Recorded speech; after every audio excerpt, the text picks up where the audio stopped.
নমস্কার। এনবিপি Unani and Ayurveda research সেন্টারের বিশেষ লাইভ ফোনের অনুষ্ঠানে সকল দর্শক বন্ধুদের অনেক অনেক স্বাগত। আবার আমরা লাইভে চলে এসেছি, সরাসরি আপনারা কথা বলতে পারছেন। আপনাদের স্বাস্থ্য এবং শরীর সংক্রান্ত বিভিন্ন জিজ্ঞাসা থাকলে আপনারা আলোচনার মাধ্যমে একটা পার্মানেন্ট সলিউশন পান। এছাড়া যদি কোনো স্কিনের ব্যাপার থাকে, স্কিন বা হেয়ারের কোনো আলোচনা রাখতে পারেন, কোনো প্রশ্ন থাকে অবশ্যই রাখবেন।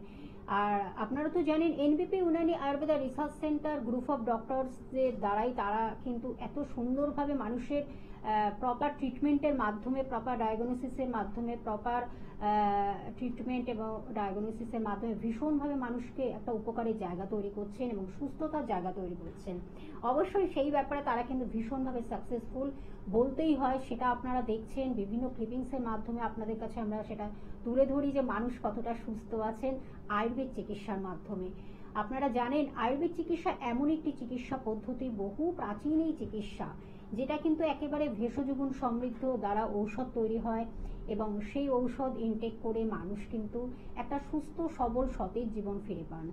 আর আয়ুর্বেদ চিকিৎসা আপনারা আগেও শুনেছেন যে আয়ুর্বেদ চিকিৎসা এমন একটি চিকিৎসা পদ্ধতি যেটা কিন্তু কোনো সাইড এফেক্ট নেই, যার কোনো পার্শ্ব প্রতিক্রিয়া নেই, যার কোনো নো কেমিক্যালস অর্থাৎ রাসায়নিক পদার্থ মিশ্রিত ঔষধ নয়। আর তার সঙ্গে তো কাটা ছেঁড়া, যেটা আমাদের ভীষণ ভয়ভীতি থাকে, অপারেশনের ব্যাপার থাকে, সেটা একেবারেই নয়। বিনা অপারেশনে কিন্তু আপনি একটা সুন্দর রেজাল্ট পাচ্ছেন। সেটা বিভিন্ন ক্রিটিক্যালও হতে পারে, বিভিন্ন ক্রনিক যে সমস্যাগুলো মানুষ নিয়ে আসেন, বিভিন্ন ছোট বড় বিভিন্ন রোগ নিয়ে কিন্তু মানুষ আসছেন, আর ভীষণভাবে মানুষ তারা উপকৃত হচ্ছেন। সেটা হয়তো বলার অপেক্ষা রাখে না। এনবিপি ইউনানি আয়ুর্বেদা রিসার্চ সেন্টার সেই কাজ করে যাচ্ছে। তাদের গ্রুপ অফ ডক্টরস, তারা কিন্তু তাদের মেধা, তাদের শিক্ষা, তাদের কোয়ালিটি, তাদের যোগ্যতা, তাদের কি বলবো নাম যশ সবকিছু মিলেমিশে কিন্তু তারা একটা সুন্দর জীবন মানুষকে উপহার দিচ্ছেন। আজকেও কিন্তু আমরা একটা আলোচনা তো অবশ্যই রাখবো, কারণ এনবিপি ইউনানি আয়ুর্বেদা রিসার্চ সেন্টারের বিশিষ্ট আয়ুর্বেদ চিকিৎসক এবং সিএমও ডক্টর এন ভট্টাচার্য আমাদের সঙ্গে আজকে রয়েছেন। আসুন আমরা একটু আলোচনার মাধ্যমে আপনাদেরকে অনেক কিছু অ্যালার্ট করে দেব এবং কিভাবে অ্যালার্ট করা যায়, মানুষকে সজাগ করা যায়, সচেতন করা যায় এবং সতর্ক যদি আগে থেকে আমরা একটু করতে পারি, তাহলে মনে হয় মানুষ আগে থেকে একটা প্রিকশন নিতে পারে, আগে থেকে একটা প্রিভেন্ট করতে পারে, রোগটাকে প্রতিরোধ করাতে কিন্তু দিস ইজ ভেরি ইম্পর্টেন্ট। সেটাই কিন্তু আমার এনবিপি প্রত্যেকটি ডক্টর কিন্তু সেইভাবে আপনাদের প্রপার অ্যাডভাইসগুলো দিচ্ছেন। আজকেও আমরা সেই অ্যাডভাইস পাবো। আজকে আমাদের যেই আলোচনাটি রেখেছি সেটা হলো স্কিন ডিজিজ। স্কিন এটাও কিন্তু একটা ভীষণ স্পর্শকাতর ব্যাপার, খুব সেন্সিটিভ জায়গা। স্কিনটা যদি আমাদের ভালো না থাকে, আমরা যত্ন না নেই, সুস্থ না রাখি এবং সুন্দর যদি না হয়, তাহলে কিন্তু সেটাও একটা ডিপ্রেশন চলে আসে। আসুন সেই ব্যাপারে আমরা একটু কথা বলি। আমাদের সঙ্গে এনবিপি ইউনানি আয়ুর্বেদা রিসার্চ সেন্টারের সিএমও ডক্টর এন ভট্টাচার্য উপস্থিত রয়েছেন, তার কাছে সরাসরি চলে যাব। ম্যাডাম, স্বাগত অনুষ্ঠানে আপনাকে। নমস্কার। আজকে তো খুব গর্জিয়াস লাগছে, খুব ভালো লাগছে সত্যি। আজকে বিষয়টি কিন্তু আমাদের স্কিন নিয়ে আলোচনা আমরা রাখছি। এই যে স্কিনকে ভালো রাখার জন্য আপনি কি অ্যাডভাইস দেবেন? প্রথমত স্কিনকে ভালো রাখার জন্য যেটা অ্যাডভাইস থাকবে ফ্রম এ ডক্টর, সেটা আপনার দেখুন, স্কিন কিন্তু আমরা ওকেশনালি কোনো ফাংশনের জন্য আমরা মেকআপ করছি, তখন স্কিনের গ্লো বা গ্ল্যামার আলাদা থাকে। কিন্তু জেনারেলি যাতে আপনার স্কিনের মধ্যে গ্লো থাকে বা গ্ল্যামার থাকে, তার জন্য কিন্তু প্রয়োজন রয়েছে আপনার মেইনলি আপনার ডায়েট। আপনি যেরকম খাওয়া দাওয়া করবেন, আপনার স্কিনও কিন্তু সেরকমই আপনার দেখা দেবে। আপনি জাস্ট 7 ডেজের জন্য আমি বলবো একটু ফলো করে দেখুন যে আপনার খাওয়া দাওয়ার মধ্যে একটু চেঞ্জেস নিয়ে আসুন। আপনি সিজনাল ফ্রুটস, সিজনাল ভেজিটেবলস এগুলোকে আপনার খাদ্য তালিকায় অ্যাড করুন। জল পর্যাপ্ত পরিমাণে আপনি খাবেন, কিন্তু চেষ্টা করবেন যে সারাদিন আপনি 3 থেকে 7 লিটার যে জলটা খাচ্ছেন সেটা একটু ঈষদুষ্ণ গরম জল আপনি খান। বাইরে আপনি যখন বেরোচ্ছেন তখন আপনার স্কিনকে প্রোটেক্ট করার জন্য সানস্ক্রিন অবশ্যই ব্যবহার করতে পারেন, কিন্তু চেষ্টা করবেন যত কম মেকআপ আপনি আপনার স্কিনের মধ্যে ব্যবহার করবেন, ততই কিন্তু আপনার স্কিন ভালো থাকবে। নয়তো পরবর্তী সময় একটা সময় গিয়ে কিন্তু আপনি দেখবেন যে আপনার স্কিনের যে লাস্টার ব্যাপারটা সেটা কিন্তু আর থাকছে না। তো একটুখানি বলবো যে একটু খাওয়া দাওয়ার দিকে একটু আপনি যত্ন নিন। ফেস ইয়োগা একটি আলাদা পার্ট রয়েছে, তো সেটাও আপনার জন্য ভালো হতে পারে। তার টেকনিক্স রয়েছে, কিছু কিছু ফেস যোগার টেকনিক্স রয়েছে, সেগুলো উইদাউট টেকনিক করলে আপনার যে স্কিনের মাসেলগুলো সেগুলো কিন্তু লুজ হয়ে যেতে পারে। আমাদের প্রত্যেকটা এরিয়াতে কিন্তু ছোট ছোট প্রচুর মাসেল রয়েছে, আমাদের এই লিপসের এই জায়গার মধ্যে রিজোরাস মাসেলস রয়েছে। তো এই মাসেলগুলো আপনার আস্তে আস্তে লুজ হয়ে যায়, যখন আপনার এজ বাড়বে সেগুলো আপনার লুজ হয়ে যায়। সেটা যাতে আপনার টাইটেন আপ থাকে তার জন্য আপনি ফেস যোগা আপনি ট্রাই করতে পারেন। আর তার পাশাপাশি খাওয়া দাওয়াটা একটু ঠিকঠাক ভাবে করবেন।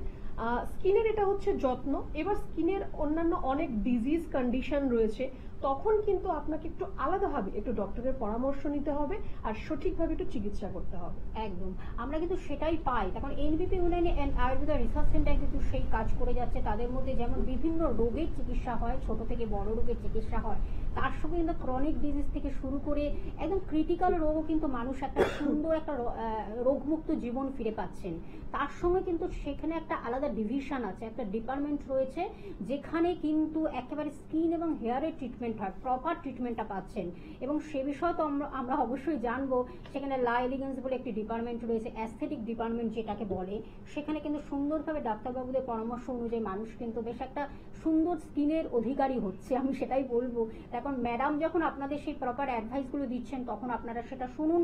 আমার মনে হয় স্কিনকে ভালো রাখার জন্য আমাদের কিভাবে আরও আমরা লংজিভিটি রাখবো, স্কিনটা যাতে আমাদের কোনোভাবে এফেক্ট না করে, আমরা সে বিষয়ে আরও জানবো। এই বিষয়ে ম্যাডাম যেটা হলো আপনি বললেন যে এই যে আমাদের স্কিনের উপরে অনেক সময় দেখা যায় যে বিভিন্ন বিশেষ করে গরমকালে সূর্যের রশ্মি লাগলে তো একটা স্কিনের উপর ভীষণভাবে এফেক্ট হয়।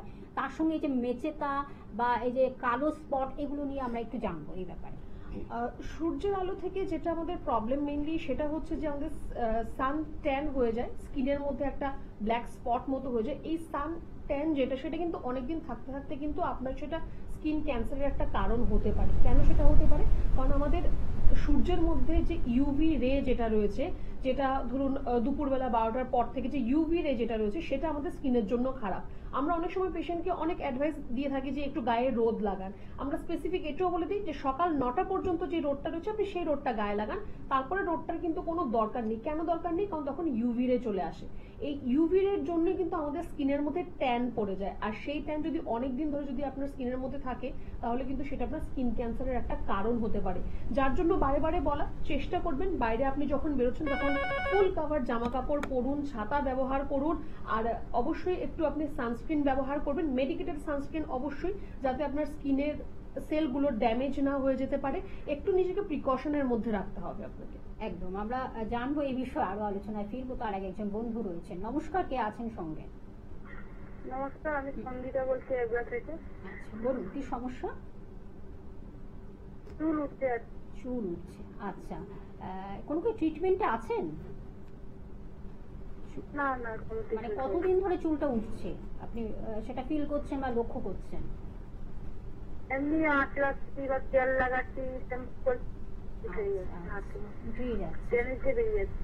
আচ্ছা আচ্ছা, অবশ্যই ম্যাডাম বলুন।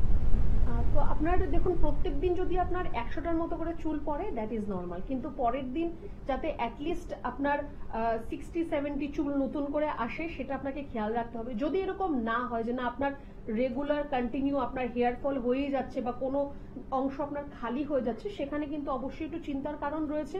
যদি আপনার ফ্যামিলি হিস্ট্রি থাকে যে আপনার বাড়িতে কারোর এরকম সমস্যা আছে যে হেয়ার ফলের সমস্যা খুব কম বয়সে হচ্ছে, সেটা আপনার জেনেটিক হতে পারে। নয়তো আপনাকে আমি বলবো আপনি সামান্য 3টে আপনি রক্ত পরীক্ষা করান, একটা আপনার থাইরয়েডের পরীক্ষা অবশ্যই করবেন, একটা আপনার লিভার ফাংশন টেস্ট করান, আর একটা আইজিই অ্যালার্জি রিপোর্ট করান। এই 3টে আপনার কারণ হতে পারে আপনার চুল পড়ার। আগে আপনাকে কারণটা বুঝতে হবে যে আমার চুলটা পড়ছে কেন, ঠিক আছে? তো সেটা বুঝলে আপনি তারপর তার ট্রিটমেন্টটা করতে পারবেন। আপনার যদি লিভারের গন্ডগোল থাকে তার থেকে আপনার হেয়ার ফল হতে পারে। যদি এই 3টের কোনোটাই না হয়, যেন আমার 3টেই আমার একদম ঠিক আছে, তাহলে আপনার হতে পারে যে আপনার হেয়ার ফলিকল গুলো খুব দুর্বল। আপনার হেয়ার ফলিকল গুলো যদি দুর্বল হয় তাহলে আপনার চুলগুলো ব্রেকডাউন হয়ে আপনার ভেঙে পড়ে যাবে, বা ফলিকল সহ আপনার চুল কিন্তু পড়ে যাবে। যদি হেয়ার ফলিকল সহ চুল পড়ে যায় সেখানে কিন্তু নতুন চুল আসতে একটু টাইম লাগবে। যদি এরকম হয় যে আপনার মাঝখান থেকে ব্রেকডাউন হয়ে যাচ্ছে, সেটা নিয়ে কোনো চিন্তা নেই, সেটা আপনার কিছু ওরাল মেডিসিন বা আপনার হেয়ার অয়েল ব্যবহার করলে সেটা কিন্তু আপনার ঠিক হয়ে যাবে। তো কারণটা কি আগে সেটা বোঝা খুব প্রয়োজন রয়েছে, আগে কারণটা আমাদের জানতে হবে। আর আপাতত আপনাকে বলবো যে আপনি যে জল দিয়ে চুল ওয়াশ করেন, পরিষ্কার করেন, তার মধ্যে যাতে ক্ষার না থাকে, যাতে জলটা ভালো জল হয়। আর একটু বাইরে যখন বেরোবেন তখন চেষ্টা করবেন আপনার স্ক্যাল্প, আপনার চুল ভালো করে কভার করে আপনি বের হওয়ার জন্য, নয়তো পলিউশন থেকে আপনার হেয়ার ফল হতে পারে। ঘাম যাতে না জমে যায় আপনার স্ক্যাল্পের মধ্যে, ঘামের থেকেও হেয়ার ফল আসতে পারে। একটু এই প্রিকশনগুলো মেনটেন করুন, রিপোর্টসটা অবশ্যই করান, তারপর যদি প্রয়োজন মনে করেন আপনি আমাদের যে কোনো চেম্বারে আসতে পারেন। একদম, ধন্যবাদ। সত্যি খুব সুন্দরভাবে কিন্তু তিনি অ্যানালিসিস করে দিচ্ছেন যে কিভাবে আমরা স্কিন এবং হেয়ারকে ভালো রাখবো। আজকের আমাদের যে আলোচনা, এছাড়া অন্যান্য আলোচনা আপনারা রাখতেই পারেন, কারণ আমাদের শরীরে তো বিভিন্ন রোগ সর্বক্ষণ আমাদের ঘিরে থাকে। সেই জায়গা থেকে কিভাবে একটা আলাদাভাবে একটা তাই সেটাকে প্রিভেন্ট করবেন, প্রিভেনশন ইজ বেটার দ্যান কিউর, এটা আপনারা জানেন। সেই রোগগুলো যাতে আপনাদের শরীরে বাসা না বাঁধে, এইটা হলো মেন, হলো আমাদের আলোচনার বিষয়বস্তু, যে কিভাবে আগে থেকে আমরা জানবো যে রোগ যেন আমাদের কোনোভাবে ঘায়েল না করে, কাবু না করে, আমরা যেন একটু ভালো থাকি, সুস্থ থাকি। সেটাই কিন্তু NPP Unani Ayurveda research centre কিন্তু সেই কাজ করে যাচ্ছে। আমরা আবার একটু আলোচনায় অবশ্যই ফিরবো। ম্যাডাম, যেটা আপনি বললেন যে এই যে আমরা বাইরের অনেক সময় প্রোডাক্ট আমরা ইউজ করি, ব্যবহার করি, যেটা হয়তো আমরা অনেক সময় বুঝি না, আমরা হয়তো সাময়িক একটু নিজেকে একটা আরেকটু রূপবতী করার চেষ্টা করি, বাইরে কিছু প্রোডাক্ট কিনি, সেটা কতটা আপনি সমর্থন করবেন? আয়ুর্বেদ চিকিৎসা আপনাকে কি বলছে আপনাকে? দেখুন, এখনকার যা সিচুয়েশন, যা যুগ রয়েছে, এখন আপনাকে অল্প বিস্তর একটু মেকআপ আপনাকে করতে হবে। প্রত্যেক নিউ জেনারেশন বা একটু মিডল এজ প্রত্যেকেই সেটা অ্যাডাপ্ট করেছে। মেকআপ ছাড়া অনেকে মেকআপ দিয়ে নিজেকে কনফিডেন্ট ফিল করে। আমি এটা মোটেও সাপোর্ট করি না। আপনি মেকআপ দিয়ে কনফিডেন্ট ফিল করার মতো কিছুই নেই। স্টিল যার যেরকম সুবিধে সেটা করতে পারে, কিন্তু অতিরিক্ত পরিমাণ মেকআপ যদি আপনি এভরিডে যদি মেকআপ ব্যবহার করছেন, সেটা আপনার কিন্তু স্কিনকে আস্তে আস্তে ড্যামেজ করবে। একটা সময় মানে ধরুন আপনার স্কিন আফটার 50 বা আফটার 60 আপনার স্কিন যেটা ড্যামেজ হওয়ার, সেটা হয়তো আপনার আফটার 35-40 আপনার স্কিনটা হয়তো নষ্ট হওয়া শুরু করে দেবে। তো তার জন্য একটু যত্ন নেবেন অবশ্যই। যাদেরকে মেকআপ করতে হয়, অনেকের প্রফেশনে রয়েছে যে প্রত্যেকদিন মেকআপ করতে হয়, যাদের করতে হয় যেটুকু সময় আপনার মেকআপের প্রয়োজন আপনি সেটুকু রাখুন। তার আগে এবং পরে ভালো করে আপনার স্কিন ক্লিন করবেন, ময়শ্চারাইজ যাতে থাকে সেই ব্যবস্থা করবেন। খাওয়া দাওয়ার দিকে একটু যত্নশীল হতে হবে, চেষ্টা করবেন যে একটু ভালো ব্র্যান্ডেড একটু মেকআপ ব্যবহার করার। আর যাদের ক্ষেত্রে যে আপনি শখে করছেন বা না করলেও চলবে, বলবো যে একটু কম ব্যবহার করুন যাতে আপনার স্কিনটা ভালো থাকে। কারণ এখন কিন্তু আমরা প্রচুর পরিমাণে কেস পাই স্কিন ক্যান্সারের। তার কিন্তু একটা কারণ রয়েছে, এই যে মেকআপ গুলোর মধ্যে অনেক ধরনের কেমিক্যাল ইউজ করা হয়, সেগুলো অতিরিক্ত পরিমাণ ইউজের জন্য কিন্তু আপনার একটা স্কিন ক্যান্সারের একটা কারণ হতে পারে। খুব ক্ষীণ সম্ভাবনা, কিন্তু তারও কিন্তু একটা কারণ হতে পারে। তো আপনি জেনে শুনে কেন এই কাজটা করবেন, তার থেকে একটু বিরত থাকুন। আপনি ভেতর থেকে যদি নিজেকে ভালো রাখতে পারেন, আপনার স্কিন বাইরে থেকে এমনিতেই ভালো থাকবে। আপনি যদি ভেতর থেকে ভালো না থাকেন, আপনি অনেকগুলো মেকআপ করেও হয়তো আপনার সেরকম ভাবে সেই গ্লো বা গ্ল্যামার আপনার বোঝা যাবে না। তো একটুখানি ভেতরটাকে ভালো রাখুন, স্কিন আপনার এমনি ভালো থাকবে। একদম অবশ্যই। আমরা আরো এই বিষয়ে জানবো। একজন বন্ধু রয়েছেন। নমস্কার, কে আছেন সঙ্গে? নমস্কার। নমস্কার, বলুন। হ্যালো। হ্যাঁ বলুন, কি সমস্যা আপনার? আমি সুমিত কর বলছিলাম শিয়ালদা থেকে। সমস্যা হচ্ছে ম্যাম, পায়ের গোড়ায় একটা ফুসকুড়ি হয়েছিল, আর ফুসকুড়িটা ফাটানোর পর ওখান থেকে ছড়িয়ে ওঠা কামড়া, এবং আমি ওষুধ দোকানে দেখিয়েছিলাম, দেখাতে বলছিল একটা একজিমা বলে, যে একটা মলম দিয়েছিলেন ওনারা, ওটা দিতে কমে গেছে, আবার একটা ফুসকুড়ির মতন হয়ে আবার। আচ্ছা শুনুন, ম্যাডাম বলছি। আচ্ছা, আপনার একটা ফুসকুড়ি হয়েছিল, তার থেকে আপনার স্কিন উঠছে, তাই তো? হ্যাঁ, চামড়া হয়ে উঠছিল। তো সেটা যে একজিমা হয়েছে সেটা কে বললো আপনাকে? কোনো ডক্টর বলেছে? না, ডক্টর দেখায়নি, ওষুধ দোকানে গেছিলাম, ওষুধ দোকানের লোক দেখে বলেছে এটা একজিমা হয়েছে, একটা মলম, এবং মলম দিতে কমেও গেছিল। আবার তারপরে দেখছি আবার অন্য জায়গায় আবার ফুসকুড়ির মতন সেম হয়েছে, এবং সেটা হচ্ছে তো শুকনোর পর ওটা ফাটিয়ে দিচ্ছে, ওটা সেই রকম সেম চামড়া উঠছে আবার। আচ্ছা, এই সমস্যাটা কতদিন ধরে হচ্ছে আপনার? এটা অ্যাকচুয়ালি হয়েছে 6 মাস আগে হয়েছিল, তারপর কমে গেছিল, তারপরে ইদানিং বেশি হয়েছে, এই বৃষ্টির যে ওয়েদারটা তারপর একটু হয়েছে। দেখুন, প্রথমত আমি আপনাকে বলবো যে ওষুধের দোকানের দাদা যদি এক্সিমা বা সোরিয়াসিস বা আপনার ব্লিস্টার এর মধ্যে যদি ডিফারেন্সিয়েট করতে পারতো, তাহলে সবাই ওষুধের দোকান থেকেই মেডিসিন নিয়ে আসতো, ডাক্তারের প্রয়োজন হতো না। প্রথম কথা। দ্বিতীয় কথা, যেহেতু স্কিনের সমস্যা, আমি আপনার কমপ্লেনটা আমি শুনলাম, এটা আপনার এক্সিমা নাও হতে পারে, ঠিক আছে? আপনি যেরকম ভাবে সিমটমস গুলো আপনি বললেন, এক্সিমা আপনার সেটা নাও হতে পারে, সেটা আপনার কোনো লুপুস বা কোনো ধরনের কোনো ব্লিস্টার সেটাও কিন্তু আপনার হতে পারে, তার থেকেও কিন্তু স্কিন ওঠে। তো স্কিনের কি সমস্যা না দেখে বলাটা আমার মনে হয় একদমই ঠিক হবে না। আপনি হ্যাঁ, স্প্রেড আপনার করতে পারে। তাহলে দেখুন, এক্সিমা যদি হয় না, তাহলে কোনো ধরনের কোনো অ্যাজ সাচ ব্লিস্টার কিছু হবে না, আপনার স্কিনটা মোটা ভারী চামড়া আপনার হয়ে যাবে, ঠিক আছে? আর তার চারপাশে একটা গোল এরকম রিং এর মতো উঁচু একটু থাকবে, এটা হচ্ছে এক্সিমার সিমটমস। এবার আপনার এটা কি সমস্যা সেটা অবশ্যই দেখতে হবে। একটু আপনি হেল্পলাইন নাম্বারে ফোন করে একটু যোগাযোগ করুন, যে চেম্বার আমাদের আপনার বাড়ির কাছাকাছি আছে সেখানে আমি বলবো একটু এসে আপনি দেখা করুন, যাতে আমরা দেখতে পাই, দেখলে আমরা আপনাকে ভালোভাবে এক্সপ্লেন করতে পারবো জিনিসটা। 6 মাস অলরেডি হয়ে গেছে, এটা নিয়ে বসে থাকবেন না, বা যে কোনো ক্রিম যে কোনো মেডিসিন একদমই ব্যবহার করবেন না, সেটা আপনার হিতে বিপরীত হতে পারে। আপনি যে মলমটা দিয়েছে আপনি লাগাচ্ছেন, ভালো থাকছে, তারপর কিন্তু আবার অ্যাজ ইট ইজ হয়ে যাচ্ছে আপনার জায়গাটা, তাহলে কিন্তু আপনার সমস্যার সমাধান কিন্তু হলো না। আপনি ওটাকে জাস্ট একটু কিছুক্ষণের জন্য আপনি সেটাকে সরিয়ে রাখলেন। এখন বর্ষাকালে স্কিনের সমস্যা খুবই বাড়ে, যাদের স্কিনের সমস্যা রয়েছে তাদের ক্ষেত্রে তো বাড়ে, যাদের নেই তাদের হয়তো নতুন করে হয়। তো এই সিজনটার মধ্যে একটু আপনাকে স্পেশালি কেয়ারফুল থাকতে হবে। বাইরে আপনি যখন বেরোচ্ছেন, এখন কন্টিনিউ বৃষ্টি হচ্ছে, পায়ে যাতে আপনার নোংরা জল কাদা এগুলো না লাগে সেদিকে আপনি খেয়াল রাখবেন। বৃষ্টির জুতো আপনি যদি পরছেন, যেহেতু এগুলো অনেক সময় রেক্সিনের জিনিস হয়ে থাকে, তো বৃষ্টির জুতো যদি আপনি পরছেন, ভালো করে বাড়ি এসে কিন্তু আপনি পা পরিষ্কার করবেন, পা ধুয়ে নেবেন।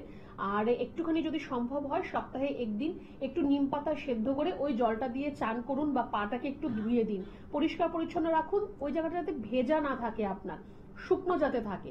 একটু এই জিনিসগুলো করুন, আর বলবো যে দেরি করবেন না, একটু আমাদের চেম্বারে এসে দেখা করবেন। একদম ধন্যবাদ। আমি একটু বলে দেবো, অবশ্যই এনবিপি ইউনানি আয়ুর্বেদা রিসার্চ সেন্টারের গ্রুপ অফ ডক্টরসদের আপনারা কোথায় কখন পেয়ে যাচ্ছেন তারই শিডিউলটা আমি একটু জানিয়ে দিচ্ছি, যেটা হলো জুলাই মাস ধরে যারা মানে ম্যাডাম স্যাররা রয়েছেন, অবশ্যই ডক্টরদের আপনারা পেয়ে যাচ্ছেন। বনগাঁতে পাচ্ছেন ডক্টর এন ভট্টাচার্যকে পেয়ে যাচ্ছেন, আমাদের যিনি আজকে গেস্ট ডক্টর, এবং ক্যারিংয়ে পাচ্ছেন ডক্টর আর থেকে পেয়ে যাচ্ছেন, বহরমপুরে পাচ্ছেন ডক্টর বি শর্মাকে পাচ্ছেন, NBP Unani Ayurveda research centre ডিরেক্টরকে পাচ্ছেন। এছাড়া আপনারা খড়গপুরে পাচ্ছেন ডক্টর এন ভট্টাচার্যকে, আমাদের আজকের যিনি গেস্ট ডক্টর CMO-কে পাচ্ছেন অবশ্যই। এছাড়া কিন্তু মালদহে পেয়ে যাচ্ছেন ডক্টর এস ঘোষালকে পেয়ে যাচ্ছেন, কৃষ্ণনগরে পাচ্ছেন ডক্টর এ হালদারকে পেয়ে যাচ্ছেন, এবং আপনারা কোচবিহারে পেয়ে যাচ্ছেন ডক্টর এস ঘোষালকে পেয়ে যাচ্ছেন, হরিয়াতে পাচ্ছেন ডক্টর এ হালদারকে পেয়ে যাচ্ছেন, মেচেদাতে পাচ্ছেন ডক্টর বি শর্মাকে পেয়ে যাচ্ছেন, এবং আরামবাগে পাচ্ছেন ডক্টর এ হালদারকে পেয়ে যাচ্ছেন, বর্ধমানে পাচ্ছেন ডক্টর বি শর্মাকে পাচ্ছেন, শিলিগুড়িতে ডক্টর এস ঘোষাল রয়েছেন। এছাড়া আপনারা পাচ্ছেন বাঁকুড়াতে পাচ্ছেন ডক্টর এ হালদার উপস্থিত থাকছেন, শিলচরে থাকছেন ডক্টর এস বি শর্মা উপস্থিত থাকছেন শিলচরে, গৌহাটিতে থাকছেন ডক্টর এস ঘোষাল উপস্থিত থাকছেন, পুরুলিয়াতে থাকছেন ডক্টর এ হালদার উপস্থিত থাকছেন, কাকদ্বীপে থাকছেন ডক্টর এস ভাদুরী থাকছেন, এবং ঝাড়গ্রামে থাকছেন ডক্টর এ হালদার থাকছেন, ডিব্রুগড়ে থাকছেন ডক্টর এস ঘোষাল থাকছেন, বোলপুরে আপনাদের অবশ্য আমরা জানিয়ে দেব, না এস ভাদুরী থাকছেন বোলপুরে, এবং দিল্লিতে থাকছেন ডক্টর এ হালদার থাকছেন, সেই ডেটটা আমি একটু মেনশন করে দিচ্ছি, 22 তারিখে থাকছেন, 22/7/25 থাকছেন ডক্টর এস ঘোষাল, যিনি কিন্তু দিল্লিতে থাকছেন, এবং রায়গঞ্জে থাকছেন ডক্টর এস ঘোষাল থাকছেন, রায়গঞ্জেও থাকছেন, এবং আলিপুরদুয়ারে থাকছেন ডক্টর বি শর্মা থাকছেন, জামশেদপুরে থাকছেন ডক্টর এন ভট্টাচার্য থাকছেন, আসানসোলে থাকছেন ডক্টর বি শর্মা উপস্থিত থাকছেন, হলদিয়াতে থাকছেন ডক্টর এ হালদার উপস্থিত থাকছেন। আপনাদের আমরা শিডিউলটা জানিয়ে দিলাম, জুলাই মাস জুড়ে কিন্তু রয়েছে। সরি, আগস্ট মাসের যে দুটি, আসানসোলের 2 তারিখে থাকছেন ডক্টর বি শর্মা, এবং 2/8/25 থাকছে ডক্টর এ হালদার উপস্থিত থাকছেন, সেটা কিন্তু হলদিয়াতে আপনারা পেয়ে যাচ্ছেন চেম্বার। অবশ্যই আপনাদের জানিয়ে দিলাম। এবং এনবিপি ইউনানি আয়ুর্বেদা রিসার্চ সেন্টারে কিন্তু হেড অফিস কিন্তু মধ্যমগ্রামে অবস্থিত। সেখানে কিন্তু সোম থেকে শনি প্রত্যেকটি এক্সপিরিয়েন্স ডক্টরদের আপনারা পেয়ে যাচ্ছেন। এছাড়া উত্তর কলকাতার মধ্যে হাতিবাগানে পাচ্ছেন, দক্ষিণ কলকাতার মধ্যে ল্যান্সডাউনে পাচ্ছেন, বেলুড়ে থাকছেন, বেলুড়ে চেম্বার থাকছে এবং খিদিরপুরেও চেম্বার থাকছে, এবং হাওড়া শিবপুর বাল্টিগুড়িতেও আপনারা পেয়ে যাচ্ছেন, এবং প্রত্যেক বৃহস্পতিবার দক্ষিণ 24 পরগনার আমতলাতে সেখানে ডক্টর বি শর্মা কিন্তু উপস্থিত থাকছেন। ফোন নাম্বারটি আমি একটু জানিয়ে দিচ্ছি। হেল্পিং নাম্বার বলে টিভি স্ক্রিনে আপনারা যে দুটি নাম্বার দেখতে পাচ্ছেন, 9830235527 একটি নাম্বার এবং আরেকটি নাম্বার 9830235537। এই দুটি নাম্বার হলো হেল্পিং নাম্বার, যার মাধ্যমে আপনি ডিটেলসটা জানতে পারছেন, আপনার বাড়ি থেকে চেম্বার কতটা কাছে না দূরে এই বিষয়ে বিশদভাবে আপনারা জানতে পারছেন। আর যদি কোথাও ট্রিটমেন্ট করে থাকেন সেটা চিকিৎসালয়ের অবশ্যই কিন্তু প্রেসক্রিপশন এবং রিপোর্টগুলো ক্যারি করবেন, নিয়ে আসবেন সঙ্গে। তাহলে কি হয়, আরো সুন্দরভাবে সেটা প্রপার ডায়াগনোসিস এবং প্রপার ট্রিটমেন্টের মাধ্যমে আপনি কিন্তু সুস্থ সবল সতেজ জীবন ফিরে পাচ্ছেন। নমস্কার, কে আছেন সঙ্গে? নমস্কার, বারাসাত থেকে বলছি। বলুন কি সমস্যা? সমস্যা হচ্ছে এই শীতের সময়, মানে শীতকাল কেটে যাওয়ার পর যখন গ্রীষ্মকাল আসতাম, তো শীতের মধ্যে একটা ডিম ডিম ভাব চলে আসে। অ্যালার্জি না, মানে কালো কালো দাগ চলে আসে। কালো দাগ স্পট। আচ্ছা ম্যাডাম বসুন। সেটা ছোট ছোট ঘামাচির মতো দেখতে লাগে। সেটা কি আপনার সারা গায়ে হচ্ছে? সারা গায়ে শীতের শেষে গরমের ঢুকে হয়, এবং এটা আবার বর্ষার সময় আস্তে আস্তে আস্তে আস্তে মিশিয়ে যায়। মানে এটা অতিরিক্ত গরমে বেশিরভাগ লক্ষ্য করা যায়, বর্ষার সময় আর থাকে না। মানে এখন এটা মিলিয়ে গেছে আস্তে আস্তে। এটা কেন হয় বা হয় যদি একটু বলেন। তো এটা কি আপনার এই মরশুমেই হচ্ছে না আগে থেকেই হতো? হ্যাঁ, গতবার হয়েছে। আচ্ছা, তো গতবার যখন হয়েছে তখন আপনার মনে হয়নি যে এটা কেন হচ্ছে? মনে হয়েছে, আমি ডাক্তার দেখিয়েছিলাম, আমি যদিও বলছি না মেডিসিন নিয়েছিলাম, কিন্তু সেখানে কোনো উপকার পাইনি আমি। সে ঠিক আছে, কিন্তু আপনাকে ডাক্তারবাবু জানাননি যে আপনার কেন এই সমস্যাগুলো হচ্ছে? না, সেভাবে ডিসকাস বলা হয়নি। আপনার আইজি রিপোর্ট হয়েছে কি অ্যালার্জির জন্য? না না, পুরো রিপোর্ট হয়নি। শুধুমাত্র কিছু মলম বা ওষুধ কিছু ব্যবহার করা। যাই হোক, দেখুন, আপনি প্রথমত আপনি আমার থেকে জানতে চাইলেন যে কেন আপনার এই সমস্যাটা হচ্ছে। আগে আপনাকে যেটা করতে হবে, যেটা আপনার করা হয়নি, আমি বলবো ভুল হয়েছে যে করা হয়নি, আপনাকে একটা আইজি রিপোর্ট করতে হবে, অ্যালার্জি টেস্ট আপনার করতে হবে। আপনার শরীরে অ্যালার্জির মাত্রা কতটা রয়েছে সেটা আগে জানতে হবে, তারপর আপনি মলম, তেল, ওষুধ যেটা ইচ্ছা আপনি সেটা করুন। কিন্তু আগে তো আপনাকে জানতে হবে যে আপনার শরীরে অ্যালার্জির মাত্রা কতটা রয়েছে। আপনার শরীরে যদি অ্যালার্জির মাত্রাটা বেশি থাকে তাহলে কিন্তু আপনার স্কিনের মধ্যে এরকম র্যাশেস বা এরকম ইচিং, আপনি যেরকম ঘামাচির মতো হচ্ছে বা স্পট হচ্ছে, এগুলো আপনি বলছেন, সেটা কিন্তু আসতে পারে আপনার। তো আপনি একটা আইজি রিপোর্ট আগে আপনি করিয়ে নিন, যেটা একটা অ্যালার্জি টেস্ট। আর আপনি এখন আপাতত চিংড়ি মাছ, ডিম, বেগুন, দুধ এগুলো একটু অ্যাভয়েড করবেন। মেডিসিন ব্যবহার করি, আগামী দিনে এটা কমে যাবে বা হয়ে যাবে, নির্মূল পাবে? আমি আপনাকে একটা কথাই বলবো যে স্কিনের যে কোনো সমস্যা আয়ুর্বেদ ছাড়া আর অন্য কোথাও আপনি নির্মূল হবে না, পরিষ্কার কথা। কারণ আপনি হয়তো যে মেডিসিনগুলো আপনি ব্যবহার করেছেন সেটা আপনি যখন ব্যবহার করছেন তখন আপনি ভালো থাকবেন, আপনি মেডিসিনটা বন্ধ করবেন, আবার অ্যাজ ইট ইজ এক জায়গায় চলে আসবেন। হয়তো আগের বছর ওই সিজনটাতে আপনি ভালো ছিলেন, এই বছর কিন্তু আপনি সেম আবার এক জায়গায় এসে দাঁড়িয়ে গেছেন। তো এই জিনিসটা অ্যাটলিস্ট হবে না, আপনার সমস্যার সমাধান একদম গোড়া থেকে হবে। এইটুকু আমি আপনাকে বলতে পারি। আপনার যেটা করণীয় আগে আপনি সেটা করুন, আপনি একটা আইজি রিপোর্ট করান। আপনি বারাসাত থেকে ফোন করছেন, মধ্যমগ্রাম চেম্বার আমাদের আপনার জন্য কাছাকাছি হতে পারে। প্রত্যেক সোমবার আর শুক্রবার সেখানে চেম্বার হয়। একটু আপনি ফোন করে যোগাযোগ করুন, রিপোর্টটা করে একবার এসে আপনি একটু দেখা করবেন।